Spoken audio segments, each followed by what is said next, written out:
If you've been a part of the underconsumption conversation on social media, you've definitely came across the term frugal chic. I want to discuss the concept of frugal chic today with y'all because I feel like it has its own traps and I don't want you to fall for it. And also, I would really love for us not to introduce a new trend into this whole underconsumption minimalism bubble. So without further ado, let's get straight into the video.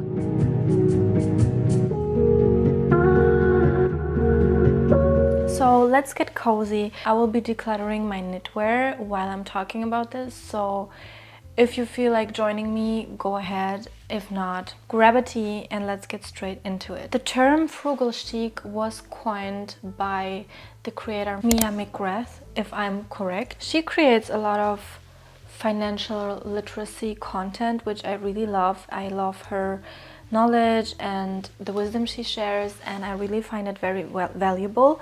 And she coined this term of frugal chic as a woman or a person that is financial literate, that doesn't spend impulsively and spends on things that are made to last, and is more into the quality of things and not the quantity of them. I mean, the concept is nothing new. It's as simple as normal consumption and conscious consumption, which I totally agree with. I feel like this is a reminder that we all need regularly, especially in this day and age when there is so much pressure to buy constantly, to renew things, to get the hottest, trendiest thing.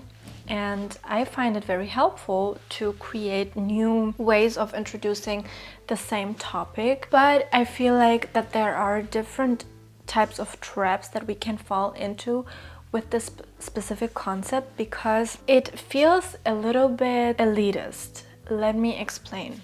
So the aesthetic behind this term is very classy, timeless, elegant, Carolyn Bessette Kennedy type of vibe. I personally like that vibe. I don't think that there's anything wrong with that, but also I feel like we should be careful with putting a certain aesthetic behind an idea or a concept when it comes to these things, because we're trying to underconsume and consciously consume with a purpose. It's not because we want to fit into another aesthetic. It's not because we want to cosplay as Carolyn Bessette Kennedy. It's because we have a certain purpose, whether it is buying less and therefore supporting sustainability causes, or financial budget restrictions, or curing shopping addiction and creating healthy shopping habit, or just like shopping behavior. And I feel like we are always reintroducing these concepts with different names.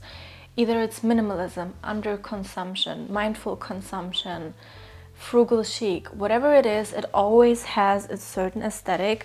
And I feel like this is a trap, because then oftentimes, especially if you struggle with shopping addiction or struggling with finding your own personal style, you will automatically fall into the trap of buying yourself into a certain concept, such as the frugal chic concept. Because the frugal chic concept includes very classic style, like I said, and I don't feel like it's particularly frugally chic if you just go ahead and buy a bunch of basic and cashmeres for winter just because it's the aesthetic of this certain idea. I don't feel like this idea should come with a certain aesthetic per se. I don't feel like it should be linked to a certain aesthetic or style or whatever. We should just be able to talk about different ideas without attaching a certain aesthetic to it. And I'm not blaming Mia or any creator that shared their frugal chic ideas with the world. I mean, that's what creators do. We all have our different styles and tastes and preferences, but I feel like that there is a trap of wanting to be frugally chic, and there's just one way to be that way. And of course, this is not the case. True personal style and a true chic person is individual and unique and doesn't need and want to buy their way into a certain aesthetic or a certain idea. It's nice to reintroduce the same idea because at the end of the day, sometimes you need to hear the same thing over and over and over again in different flavors to understand it. And I feel like the wording in Frugal Chic can be very satisfying and fitting for a lot of people. But again, sometimes things are just the way they are.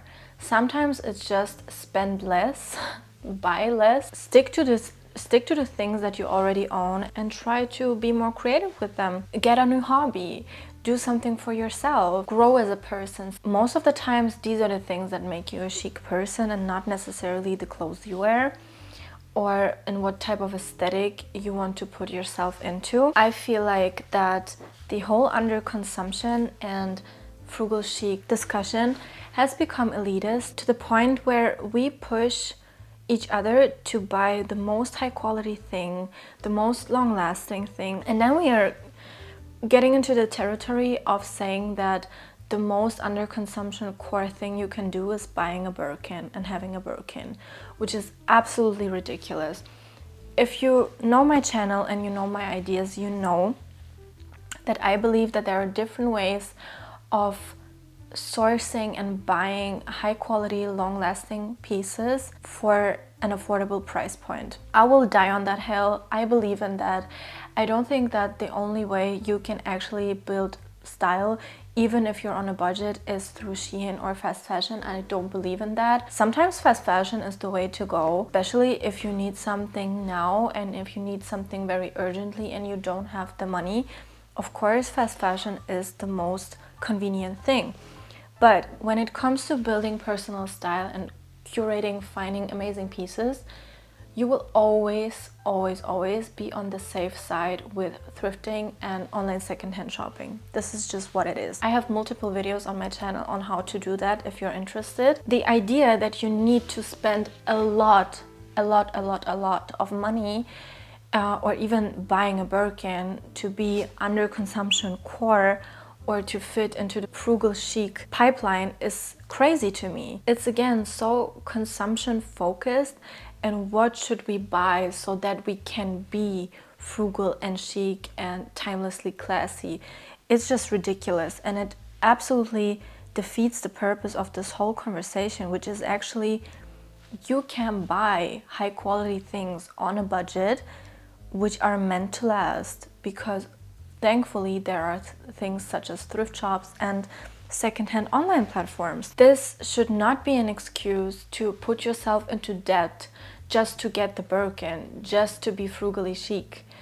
It's insane to me. And also the personal budget part is essential in this whole conversation, because let's be for real, for the most part we don't have the budget to go ahead and buy a Birkin or a Dero bag just because they look very classy and are made out of high quality leather. Guess what?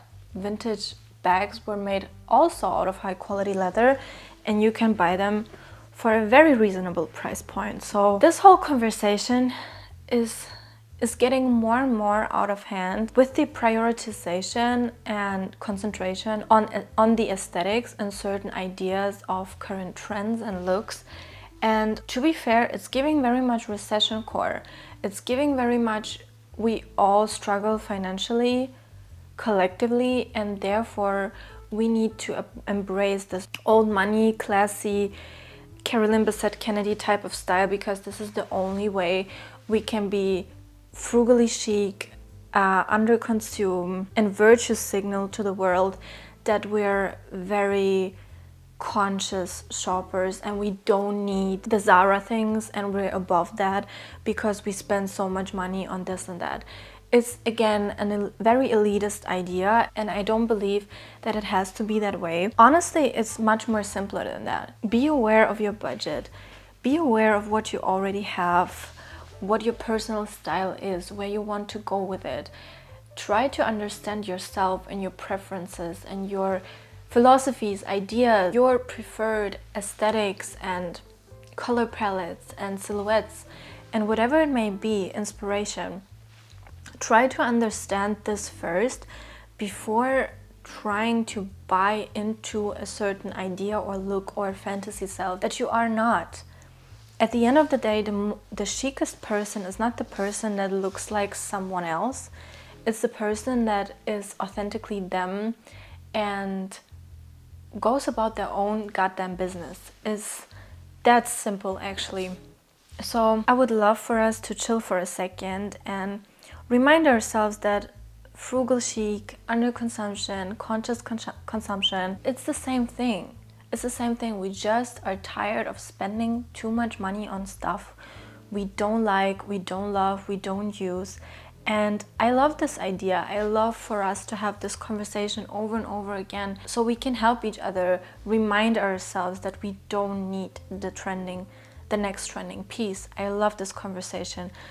Just let's take a breather and understand that these are all the same ideas, and that for you to embrace these ideas and to live them, you don't need to buy more.